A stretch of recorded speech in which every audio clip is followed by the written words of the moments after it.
കുഞ്ഞിന്റെ അനക്കക്കുറവ് മിക്ക അമ്മമാരെയും ടെൻഷൻ എടുപ്പിക്കുന്ന ഒരു കാര്യമാണ്. പ്രത്യേകിച്ച് രാത്രി കാലങ്ങളിലും ഭക്ഷണം കഴിച്ചതിനൊക്കെ ശേഷം കുഞ്ഞിന്റെ അനക്കം കൂടുതലായിട്ട് അമ്മമാർക്ക് ഫീൽ ചെയ്യുന്നതിന് പകരമായിട്ട് ചില അമ്മമാർക്ക് രാത്രി കാലങ്ങളിൽ കിടക്കുമ്പോൾ കുഞ്ഞിന്റെ അനക്കക്കുറവ് ഫീൽ ചെയ്യുന്നത്, അല്ലെങ്കിൽ ഭക്ഷണം കഴിച്ചതിന് ശേഷം കുഞ്ഞിന്റെ അനക്കം കാര്യമായിട്ട് ലഭിക്കാതിരിക്കുന്നത്, അല്ലെങ്കിൽ ദിവസത്തിലുടനീളം കുഞ്ഞിന്റെ അനക്കം എല്ലായ്പ്പോഴും ഗർഭിണികൾക്ക് ഫീൽ ചെയ്യാതിരിക്കുന്നത് പലപ്പോഴും അമ്മമാരിൽ ടെൻഷൻ ഉണ്ടാക്കുന്ന ഒരു കാര്യവും എന്തൊക്കെ കാരണങ്ങൾ കൊണ്ടാണ് ഇങ്ങനെ സംഭവിക്കുന്നത് എന്നുള്ളതിനെ കുറിച്ചും ഡോക്ടേഴ്സിന് എപ്പോഴാണ് നമ്മൾ അനക്കക്കുറവ് ഫീൽ ചെയ്യുന്ന സമയത്ത് കാണിക്കേണ്ടത് എന്നതിനെ കുറിച്ച് നോക്കാം ഇന്നത്തെ വീഡിയോയിൽ. ഞാൻ ഡോക്ടർ റിസ. എന്റെ ചാനൽ ആദ്യമായിട്ട് കാണുന്നവരാണെങ്കിൽ സബ്സ്ക്രൈബ് ചെയ്യാൻ മറക്കരുത്. അപ്പൊ നമുക്ക് വീഡിയോയിലേക്ക് കടക്കാം. ആദ്യം തന്നെ ഒരു കുഞ്ഞിന്റെ അനക്കം ഒരു ഗർഭിണിക്ക് ഏത് മാസത്തിലാണ് അല്ലെങ്കിൽ ഏത് ആഴ്ചയിലാണ് ലഭിക്കുന്നത് എന്നതിനെ കുറിച്ച് നോക്കാം. ഫസ്റ്റ് പ്രഗ്നൻസി ഒക്കെ ആണ് എന്നുണ്ടെങ്കിൽ ഏകദേശം ഒരു 18 to 22 അല്ലെങ്കിൽ ഒരു 24 വീക്സിന്റെ ഉള്ളിലായിട്ടാണ് കുഞ്ഞിന്റെ അനക്കം ലഭിക്കുന്നത്. അപ്പോൾ ഈ ഒരു വീക്സിൽ ഡിഫറൻസ് വന്നേക്കാം. ഓരോ ഗർഭിണിക്കും ഈ ഒരു വീക്സിന്റെ ഉള്ളിലായിട്ട് ഏത് സമയത്ത് വേണമെങ്കിലും കുഞ്ഞിന്റെ ചലനങ്ങൾ ലഭിക്കുന്നതാണ്. ഇനിയിപ്പോൾ സെക്കൻഡ് പ്രഗ്നൻസി ആണ് എന്നുണ്ടെങ്കിൽ ഒരു 16 വീക്സ് ടു ഒരു 22 വീക്സിന്റെ ഉള്ളിലായിട്ടായിരിക്കും കുഞ്ഞിന്റെ ചലനങ്ങൾ ലഭിക്കുന്നത്. അപ്പോൾ സെക്കൻഡ് പ്രഗ്നൻസി അല്ലെങ്കിൽ തേർഡ് പ്രഗ്നൻസി ഒക്കെ ആണ് എന്നുണ്ടെങ്കിൽ കുഞ്ഞിന്റെ ചലനങ്ങൾ നേരത്തെ തന്നെ ഫീൽ ചെയ്യും എന്നുള്ളത്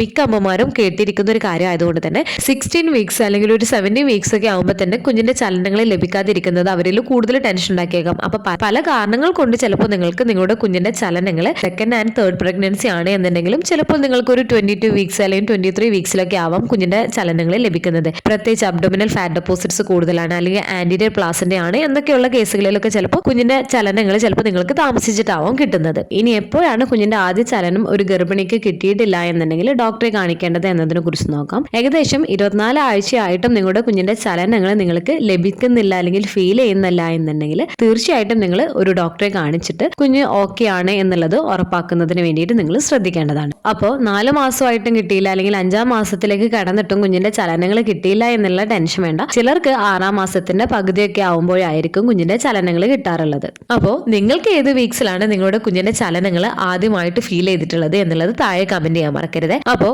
തുടക്കത്തിൽ നിങ്ങളുടെ കുഞ്ഞിന്റെ ചലനങ്ങൾ നിങ്ങൾക്ക് എങ്ങനെയാണ് ഫീൽ ചെയ്യുന്നത് എന്നതിനെ കുറിച്ച് നമുക്ക് നോക്കാം. പ്രത്യേകിച്ച് ഫസ്റ്റ് പ്രഗ്നൻസി ഒക്കെ ആണ് എന്നുണ്ടെങ്കിൽ നമ്മൾ ഈ ഒരു സമയങ്ങളിലൊക്കെ ചിലപ്പോൾ കുഞ്ഞനങ്ങുന്നുണ്ട് എന്നുണ്ടെങ്കിൽ പോലും നമ്മൾ അത് ശ്രദ്ധിക്കണമെന്നില്ല. ചിലപ്പോൾ നമ്മൾ ഗ്യാസ് ബബിൾസ് ആണ് എന്നൊക്കെ പറഞ്ഞ് വിട്ട് കളയുന്ന ഒരു കാര്യമായിരിക്കും. അപ്പൊ നമ്മൾ ഭക്ഷണമൊക്കെ കഴിച്ചതിന് ശേഷം നമ്മളൊന്ന് കുറച്ച് സമയം വയറിലേക്ക് ഒന്ന് കൈയൊക്കെ വെച്ചിട്ടൊന്ന് നോക്കുക, അല്ലെങ്കിൽ നമ്മൾ ഡ്രസ്സിന് മുകളിലൂടെ ഒക്കെ ഒന്ന് നോക്കുകയാണ് എന്നുണ്ടെങ്കിൽ ഒരു ടാപ്പിംഗ് മൂവ്മെന്റ് പോലെ അല്ലെങ്കിൽ ഒരു ഫ്ലറ്ററിംഗ് പോലെ നമുക്ക് കുഞ്ഞിന്റെ ചലനങ്ങൾ തുടക്കത്തിൽ കാണുന്നത്. ഈ ഒരു സമയത്ത് കുഞ്ഞ് വളരെ ചെറുതാണ്, അതുകൊണ്ട് തന്നെ കുഞ്ഞിന്റെ ചലനങ്ങൾ നമുക്ക് സ്ട്രോങ് ആയിട്ടൊന്നും ലഭിക്കുകയും ചെയ്യുന്നതല്ല. അപ്പോൾ ഏകദേശം ഒരു 16 to 24 വീക്സിനുള്ളിലായിട്ടാണ് കുഞ്ഞിന്റെ ചലനങ്ങൾ ആദ്യമായിട്ട് ഒരു ഗർഭിണിക്ക് ഫീൽ ചെയ്യുന്നത്. അപ്പോൾ ആദ്യമായിട്ടൊരു കുഞ്ഞിന്റെ ചലനങ്ങൾ നിങ്ങൾക്ക് ലഭിച്ചിട്ടുണ്ട് എന്നുണ്ടെങ്കിൽ പിന്നീട് സ്ഥിരമായിട്ട് കുഞ്ഞിന്റെ ചലനങ്ങൾ ഏകദേശം ഒരു 18 to 24 വീക്സിനുള്ളിലായിട്ട് നിങ്ങൾക്ക് കിട്ടണമെന്നില്ല. ചിലർക്ക് ഇറഗുലർ ആയിട്ടായിരിക്കും കുഞ്ഞിന്റെ ചലനങ്ങൾ കിട്ടുന്നത്. ചിലപ്പോൾ ഇന്നൊരു ദിവസം കുഞ്ഞിന്റെ ചലനങ്ങൾ കിട്ടിയിട്ടുണ്ട് എന്നുണ്ടെങ്കിൽ ചിലപ്പോൾ 2 ദിവസം ചിലപ്പോൾ നിങ്ങൾക്ക് നിങ്ങളുടെ കുഞ്ഞിന്റെ ചലനങ്ങൾ ലഭിക്കണമെന്നില്ല. അപ്പോൾ പലപ്പോഴും പലർക്കും ഇങ്ങനെ സംഭവിക്കാറുണ്ട്.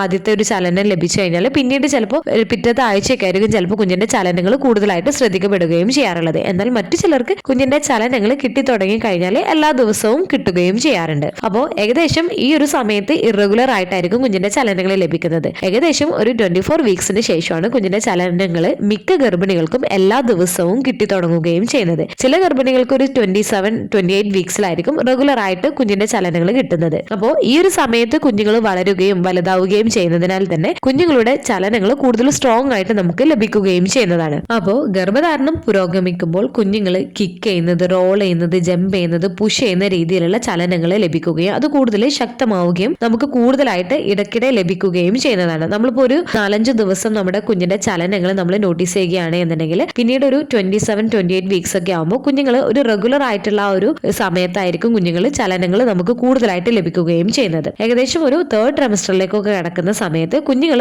വളരുകയും ആ ഒരു യൂട്രസിനകത്തുള്ള സ്പേസ് ഒക്കെ കുറയുന്നത് കൊണ്ട് തന്നെ കുഞ്ഞുങ്ങൾ കൂടുതൽ സ്ട്രെച്ച് ചെയ്യുന്ന രീതിയിൽ അല്ലെങ്കിൽ വലിച്ചു നീട്ടുന്നത് പോലെ അല്ലെങ്കിൽ തള്ളുന്നത് പോലെയുള്ള ചലനങ്ങളായിരിക്കും നമ്മൾ കൂടുതൽ ശ്രദ്ധിക്കപ്പെടുന്നത്. പ്രത്യേകിച്ച് പലരും പറയുന്ന ഒരു കാര്യമാണ് കുഞ്ഞിന്റെ ചില ഭാഗങ്ങൾ മുഴച്ചു നിൽക്കുന്ന പോലെ എന്നൊക്കെ പറയാറുണ്ട്. അത് പ്രത്യേകിച്ച് കൂടുതലായിട്ടും കാണാറുള്ളത് ഗർഭകാലത്തിന്റെ അവസാനത്തോടെ എടുക്കുന്ന സമയത്താണ്. അപ്പോൾ നമ്മുടെ കുഞ്ഞിന്റെ ആ ഒരു ചലനത്തിലുള്ള പാറ്റേണിൽ വ്യത്യാസം വരുന്നുണ്ട് എന്നുണ്ടെങ്കിൽ കുഞ്ഞിന്റെ ചലനങ്ങൾ നിങ്ങൾക്ക് ഏകദേശം ഒരു 27 വീക്സിന് ശേഷം റെഗുലർ ആയിട്ട് എല്ലാ ദിവസവും നിങ്ങൾക്ക് ലഭിക്കുന്നതാണ്. അതുപോലെ തന്നെ ഏകദേശം ഒരു 6 മന്ത്സിന് ശേഷമുള്ള ഓരോ ചെക്കപ്പിന് പോകുന്ന സമയത്തും ഡോക്ടേഴ്സ് എപ്പോഴും ചോദിക്കുന്ന ഒരു കാര്യമായിരിക്കും നിങ്ങളോട് കുഞ്ഞിന്റെ അനക്കമൊക്കെ നിങ്ങൾക്ക് നല്ലപോലെ ലഭിക്കുന്നില്ലേ എന്നുള്ളത്. എന്തുകൊണ്ടാണ് ഡോക്ടേഴ്സ് കുഞ്ഞിന്റെ അനക്കം നല്ലപോലെ ലഭിക്കുന്നില്ലേ എന്നുള്ളത് ചോദിക്കുന്നത്? നിങ്ങളുടെ കുഞ്ഞിന്റെ ആരോഗ്യത്തിന്റെയും ക്ഷേമത്തിന്റെയും പ്രധാനമായിട്ടുള്ള ഒരു സൂചനയാണ് കുഞ്ഞിന്റെ ചലനങ്ങൾ നിങ്ങൾക്ക് ലഭിക്കുക എന്നുള്ളത്. അത് നിങ്ങളുടെ കുഞ്ഞ് നല്ല ഹെൽത്തി ആയിട്ടാണ് വയറിനകത്ത് ഇരിക്കുന്നത് എന്നുള്ളത് ഉറപ്പാക്കുന്നതിന്റെ ഒരു സൂചന കൂടെയാണ് നമ്മുടെ കുഞ്ഞിന്റെ ചലനങ്ങൾ നമുക്ക് ലഭിക്കുന്നത്. അതുകൊണ്ട് തന്നെ ഏകദേശം ഒരു 28 വീക്സിന് ശേഷം മിക്ക ഡോക്ടേഴ്സും ഗർഭിണികളോട് ഫീറ്റൽ കിക്ക് കൗണ്ട് ചാർട്ട് രേഖപ്പെടുത്താൻ പറയുകയും ചെയ്യാറുണ്ട്. അപ്പോൾ കുഞ്ഞിന്റെ അനക്കം എപ്പോഴാണ് ലഭിക്കുന്നത്, എങ്ങനെയാണ് തുടക്കത്തിൽ കുഞ്ഞിന്റെ ചലനങ്ങൾ ലഭിക്കുന്നത് എന്നുള്ളത് നിങ്ങൾക്ക് ഇപ്പോൾ വ്യക്തമായിട്ടുണ്ടാവുമെന്ന് വിചാരിക്കുന്നു. ഇനി കുഞ്ഞിന്റെ ചലനങ്ങൾ ഒരു ഗർഭിണിക്ക് എപ്പോഴാണ് കൂടുതലായിട്ട് ഫീൽ ചെയ്യുന്നത് എന്നുള്ളത് പലപ്പോഴും നിങ്ങൾ പറഞ്ഞു കേട്ടിരിക്കുന്ന ഒരു കാര്യമായിരിക്കും. ഗർഭിണികൾ ഭക്ഷണം കഴിച്ചതിന് ശേഷം കുഞ്ഞിന്റെ ചലനങ്ങൾ നന്നായിട്ട് അനുഭവപ്പെടുന്നതാണ്, അല്ലെങ്കിൽ ഗർഭിണി ഉറങ്ങുന്ന സമയത്ത് പ്രത്യേകിച്ച് രാത്രി കാലങ്ങളിൽ കുഞ്ഞിന്റെ ചലനങ്ങൾ കൂടുതലായിട്ട് അനുഭവപ്പെടുന്നതാണ്. അതുപോലെ തന്നെ അമ്മമാര് റെസ്റ്റ് എടുക്കുന്ന സമയത്തൊക്കെ കുഞ്ഞിന്റെ ചലനങ്ങൾ കൂടുതലായിട്ട് അനുഭവപ്പെടുന്നതാണ് എന്നുള്ളത്. എന്നാൽ ചില ഗർഭിണികൾക്ക് രാത്രി കാലങ്ങളിൽ ഉറങ്ങുന്ന സമയത്ത്, അല്ലെങ്കിൽ അമ്മമാര് റെസ്റ്റ് എടുക്കുന്ന സമയത്ത്, അല്ലെങ്കിൽ ഗർഭിണികൾ ഭക്ഷണമൊക്കെ കഴിച്ചതിന് ശേഷം കുഞ്ഞിന് അനക്കം കാര്യമായിട്ട് ലഭിക്കാതിരിക്കുകയും ചെയ്യാറുണ്ട്. ഇത് പലപ്പോഴും പല ഗർഭിണികളിലും ടെൻഷൻ ഉണ്ടാക്കുകയും അതുപോലെ തന്നെ മറ്റൊരു ടെൻഷൻ ഉണ്ടാക്കുന്ന ഒരു കാര്യമാണ് കുഞ്ഞിന്റെ ചലനം ദിവസത്തിൽ എല്ലാ സമയത്തും കിട്ടുന്നില്ല എന്നുള്ളത് പറഞ്ഞിട്ടും. അപ്പോൾ നിങ്ങൾ അറിഞ്ഞിരിക്കേണ്ടത് ഓരോ കുഞ്ഞും യൂണീക്ക് ആണ്. അതുകൊണ്ട് തന്നെ ഓരോ കുഞ്ഞിന്റെ ആക്റ്റീവ് ലെവലും അതുപോലെ തന്നെ ഗർഭിണികൾക്ക് കുഞ്ഞിന്റെ ചലനങ്ങൾ അനുഭവപ്പെടുന്നതിലും വ്യത്യാസപ്പെടുന്നതാണ്. അതുകൊണ്ട് എല്ലാ ദിവസവും ഒരുപോലെ ആവില്ല നിങ്ങളുടെ കുഞ്ഞിന്റെ ചലനങ്ങൾ ലഭിക്കുന്നത്. ചില ദിവസങ്ങളിൽ കുഞ്ഞിന്റെ അനക്കം നല്ല പോലെ തന്നെ ലഭിക്കാം, എന്നാൽ മറ്റു ചില ദിവസങ്ങളിൽ കുഞ്ഞിന്റെ ചലനങ്ങളിൽ നിങ്ങൾക്ക് വ്യത്യാസം വന്നേക്കാം. എപ്പോഴും നിങ്ങൾ ശ്രദ്ധിക്കേണ്ടത് ചലനങ്ങൾ നല്ല കുറവായിട്ടോ അല്ലെങ്കിൽ കിട്ടാതിരിക്കുകയോ ചെയ്യുന്നുണ്ടോ എന്നുള്ളതാണ് നിങ്ങൾ ശ്രദ്ധിക്കേണ്ടത്. അപ്പോൾ നമ്മളെ പോലെ തന്നെ ചില ദിവസങ്ങളിൽ കുഞ്ഞുങ്ങൾ നല്ല ആക്റ്റീവ് ആയിരിക്കും, മറ്റു ചില ദിവസങ്ങളിൽ അത്ര ആക്റ്റീവ് ആവണമെന്നില്ല. അപ്പോൾ ഇത് രണ്ടും നോർമൽ ആയിട്ടുള്ള ഒരു കാര്യമാണ്. ഇനി രാത്രി കാലങ്ങളിൽ കുഞ്ഞിന്റെ അനക്കം കുറവാണ്, അല്ലെങ്കിൽ ഭക്ഷണം കഴിച്ചതിന് ശേഷം കുറവാണ്, അല്ലെങ്കിൽ ദിവസത്തിൽ എല്ലാ സമയത്തും കുഞ്ഞിന്റെ അനക്കം കിട്ടുന്നില്ല എന്നുള്ളത് പലപ്പോഴും പലരിലും ടെൻഷൻ ഉണ്ടാക്കുന്ന ഒരു കാര്യം തന്നെയാണ്. അപ്പോൾ എന്തുകൊണ്ടാണ് ഇങ്ങനെ സംഭവിക്കുന്നത് എന്നതിനെ കുറിച്ച് നമുക്ക് നോക്കാം. ഫസ്റ്റ്, നമ്മളെ പോലെ തന്നെ കുഞ്ഞുങ്ങൾക്കും സ്ലീപ്പ് വേക്ക് സൈക്കിൾ ഉണ്ട്. അതായത് കുഞ്ഞുങ്ങൾ ഉറങ്ങുന്ന സമയവും ഉണരുന്ന സമയവും, അതായത് ആക്റ്റീവ് ആയിരിക്കുന്ന സമയവും ഉണ്ട്. അതുകൊണ്ട് തന്നെ ഇതൊരു റിപ്പീറ്റഡ് ആയിട്ടുള്ള ഒരു സൈക്കിൾ ആയിട്ടാണ് നടക്കുന്നത്. അപ്പോൾ കുഞ്ഞ് ഉറങ്ങുന്ന സമയത്ത് ഏകദേശം 20 മിനിറ്റ് മുതൽ 40 മിനിറ്റ് വരെ ഉറങ്ങിയേക്കാം. ചില കേസുകളിൽ ചില സമയങ്ങളിൽ കുഞ്ഞുങ്ങൾ ഏകദേശം ഒരു 90 മിനിറ്റ്സ് വരെ ഉറങ്ങുകയും ചെയ്തേക്കാം. അപ്പോൾ കുഞ്ഞുങ്ങൾ ഉറങ്ങുന്ന സമയത്ത് നമുക്ക് എല്ലാവർക്കും ചിന്തിച്ചാൽ അറിയുന്ന ഒരു കാര്യമായിരിക്കും കുഞ്ഞിന്റെ അനക്കം ഗർഭിണികൾക്ക് ഫീൽ ചെയ്യുന്നത് കുറവായിരിക്കും, അല്ലെങ്കിൽ ഒട്ടും തന്നെ കുഞ്ഞുങ്ങൾ ഉറങ്ങുന്ന സമയത്ത് ലഭിക്കുന്നതല്ല. എന്നാൽ കുഞ്ഞുങ്ങൾ ഉണർന്നിരിക്കുന്ന സമയത്ത്, അതായത് കുഞ്ഞുങ്ങൾ ആക്റ്റീവ് ആയിരിക്കുന്ന സമയത്ത് ഗർഭിണികൾക്ക് നല്ല രീതിയിൽ കുഞ്ഞിന്റെ അനക്കം ഫീൽ ചെയ്യുകയും ചെയ്യുന്നതാണ്. ഇത് പലപ്പോഴും അമ്മമാര് റെസ്റ്റ് എടുക്കുന്ന സമയത്ത് അല്ലെങ്കിൽ രാത്രി കാലങ്ങളിലൊക്കെ ആയിരിക്കും അമ്മമാർക്ക് കുഞ്ഞിന്റെ ചലനങ്ങൾ കൂടുതലായിട്ട് ലഭിക്കുന്നത്. എന്നാൽ എല്ലാ ഗർഭിണികൾക്കും കുഞ്ഞിന്റെ ചലനങ്ങൾ അമ്മമാര് റെസ്റ്റ് എടുക്കുന്ന സമയത്ത്, അല്ലെങ്കിൽ അമ്മമാര് ഭക്ഷണം കഴിച്ചതിന് ശേഷമോ അല്ലെങ്കിൽ രാത്രി കാലങ്ങളിലോ ആവില്ല കുഞ്ഞിന്റെ ചലനങ്ങൾ ലഭിക്കുന്നത്. ചില കുഞ്ഞുങ്ങൾ പകൽ സമയത്തായിരിക്കും കൂടുതൽ ആക്റ്റീവ്, അല്ലെങ്കിൽ അമ്മമാർ എന്തെങ്കിലും ജോലിയൊക്കെ ചെയ്യുന്ന സമയത്തായിരിക്കും കൂടുതൽ ആക്റ്റീവ്. പകൽ സമയങ്ങളിൽ അമ്മമാർക്ക് കുഞ്ഞിന്റെ അനക്കം കിട്ടുന്നത് കുറവാണ് എന്നുള്ളത് കുഞ്ഞ് തീരെ അനങ്ങുന്നില്ല അല്ലെങ്കിൽ കുഞ്ഞ് ഫുൾ ടൈം ഉറക്കമാണ് എന്നുള്ളതല്ല. നമ്മൾ തിരക്കുള്ള സമയത്ത് നമ്മൾ കുഞ്ഞിന്റെ ചലനത്തിലേക്ക് കൂടുതൽ കോൺസെൻട്രേറ്റ് ചെയ്യാത്തതുകൊണ്ട് തന്നെ നമുക്ക് കുഞ്ഞ് അനങ്ങാത്തത് പോലെ ആയിരിക്കും നമുക്ക് ഫീൽ ചെയ്യുന്നത്. നമ്മൾ റെസ്റ്റ് എടുക്കുന്ന സമയത്ത് നമ്മൾ കുഞ്ഞിന്റെ ചലനത്തിലേക്ക് കൂടുതൽ കോൺസെൻട്രേറ്റ് ചെയ്യുന്ന സമയത്ത് നമുക്ക് കുഞ്ഞ് കൂടുതലായിട്ട് ചലിക്കുന്നതായിട്ട് നമുക്ക് ആ ഒരു സമയത്ത് തോന്നുന്നതാണ്. അതുകൊണ്ട് നിങ്ങൾക്ക് രാത്രി കാലങ്ങളിൽ കുഞ്ഞിന്റെ ചലനം കുറവായിട്ടാണ് കിട്ടുന്നത്, അല്ലെങ്കിൽ ഭക്ഷണം കഴിച്ചതിന് ശേഷം കുഞ്ഞിന്റെ അനക്കം കുറവാണ് എന്നൊക്കെ ഉണ്ടെങ്കിൽ കുഞ്ഞ് ഉറങ്ങുന്ന സമയമായതിനാലാവാം നിങ്ങൾക്ക് ആ ഒരു സമയത്ത് അനക്കക്കുറവ് നിങ്ങൾക്ക് അനുഭവപ്പെടുന്നത്. അപ്പൊ നിങ്ങൾ അത് ആലോചിച്ചിട്ട് നിങ്ങൾ ടെൻഷൻ ആവേണ്ടതില്ല. നിങ്ങൾ ഒരു 27-28 വീക്സിന് ശേഷം ഫീറ്റൽ കിക്ക് കൗണ്ട് നിങ്ങൾ രാവിലെയും ഉച്ചയ്ക്കും രാത്രിയും എന്നുള്ള രീതിയിൽ നിങ്ങൾ കൗണ്ട് ചെയ്യുന്നതിന് വേണ്ടിയിട്ട് ശ്രദ്ധിക്കുക. പ്രത്യേകിച്ച് നിങ്ങളുടെ കുഞ്ഞ് കൂടുതൽ ആക്റ്റീവ് ആയിരിക്കുന്ന സമയം ഏതാണ് ആ ഒരു സമയങ്ങളിൽ നിങ്ങൾ കുഞ്ഞിന്റെ ഫീറ്റൽ കിക്ക് കൗണ്ട് ചാർട്ട് ചെയ്യുന്നതിന് വേണ്ടിയിട്ട് ശ്രദ്ധിക്കാം. അപ്പോൾ ഈ ഒരു ഫീറ്റൽ കിക്ക് കൗണ്ട് ചാർട്ട് ചെയ്യുന്ന സമയത്ത് നിങ്ങൾ ശ്രദ്ധിക്കേണ്ടത് 1 മണിക്കൂറിന്റെ ഉള്ളിൽ നിങ്ങൾക്ക് നിങ്ങളുടെ കുഞ്ഞിന്റെ ചലനം ഏകദേശം ഒരു 3 to 4 ടൈംസ് നിങ്ങൾക്ക് കിട്ടുന്നുണ്ടോ എന്നുള്ളത് നിങ്ങൾ ശ്രദ്ധിക്കുക. നിങ്ങൾ ഈ ഒരു ചലനം നോക്കുന്ന സമയത്ത് എന്തെങ്കിലും ഭക്ഷണമൊക്കെ കഴിച്ച് ലെഫ്റ്റ് സൈഡിലേക്കൊക്കെ ഒന്ന് തിരിഞ്ഞു കിടന്ന് നിങ്ങളുടെ കൈ ഒന്ന് വയറിന് മുകളിൽ വെച്ചിട്ട് നിങ്ങൾ കിക്ക് കൗണ്ട് ചാർട്ട് ചെയ്യുന്നതിന് വേണ്ടിയിട്ട് ശ്രദ്ധിക്കാം. ഇനിയിപ്പോൾ നിങ്ങൾക്ക് 1 മണിക്കൂറിന്റെ ഉള്ളിലായിട്ട് നിങ്ങൾക്ക് കുഞ്ഞിന്റെ ചലനം ലഭിച്ചില്ല, അങ്ങനെയാണ് എന്നുണ്ടെങ്കിൽ ഒരു 2 മണിക്കൂറിന്റെ ഉള്ളിലായിട്ട് നിങ്ങൾക്ക് കുഞ്ഞിന്റെ ചലനം ലഭിക്കുന്നുണ്ടോ എന്ന് നോക്കാം. ചിലപ്പോൾ നിങ്ങൾ ആദ്യത്തെ 1 മണിക്കൂർ നോക്കുന്ന സമയത്ത് ചിലപ്പോൾ അങ്ങനെ സമയമാകാം. അപ്പോൾ ആ ഒരു സമയത്ത് നിങ്ങൾക്ക് കിട്ടണമെന്നില്ല. അപ്പോൾ ഈ ഒരു 2 അവേഴ്സിന്റെ ഉള്ളിൽ ഏകദേശം ഒരു 6 to 7 ടൈംസ് എങ്കിലും നിങ്ങൾക്ക് കുഞ്ഞിന്റെ ചലനം കിട്ടുന്നുണ്ടോ എന്നുള്ളത് നോക്കാം. ഇനിയിപ്പോൾ ഈ ഒരു സമയത്ത് നിങ്ങൾക്ക് ഒട്ടും തന്നെ കുഞ്ഞിന്റെ ചലനങ്ങൾ കിട്ടുന്നില്ല എന്നൊക്കെ ഉണ്ടെങ്കിൽ തീർച്ചയായിട്ടും നിങ്ങൾ ഒരു ഡോക്ടറെ പോയി കാണിക്കുന്നതിന് വേണ്ടിയിട്ട് ശ്രദ്ധിക്കുക. കുഞ്ഞു വയറിനകത്ത് ഹെൽത്തി ആയിട്ട് തന്നെയല്ലേ ഇരിക്കുന്നത് എന്നുള്ളത് ഉറപ്പാക്കുന്നതിന് വേണ്ടിയിട്ട്. അപ്പോൾ ചില ഗർഭിണികൾക്ക് ഇന്ന പ്രത്യേക സമയങ്ങളിലൊക്കെ ആയിരിക്കും കുഞ്ഞിന്റെ ചലനങ്ങൾ ലഭിക്കുന്നത്. എന്നാൽ മറ്റു ചില ഗർഭിണികൾക്ക് ദിവസത്തിൽ ഉടനീളം എന്നുള്ള രീതിയിൽ മിക്ക സമയത്തും ശ്രദ്ധേയമായിട്ടുള്ള രീതിയിൽ തന്നെ കുഞ്ഞിന്റെ ചലനങ്ങൾ പകലാണേലും രാത്രിയാണ് എന്നുണ്ടെങ്കിലൊക്കെ ലഭിക്കുകയും ചെയ്യാറുണ്ട്. അങ്ങനെ ലഭിക്കുന്നവരാണ് എന്നുണ്ടെങ്കിൽ ജസ്റ്റ് ഒന്ന് കമന്റ് ചെയ്യണേ. അപ്പോൾ കുഞ്ഞിന്റെ സ്ലീപ്പ് വേക്ക് സൈക്കിൾ എന്ന് പറയുന്നത് റിപ്പീറ്റഡ് ആണ്,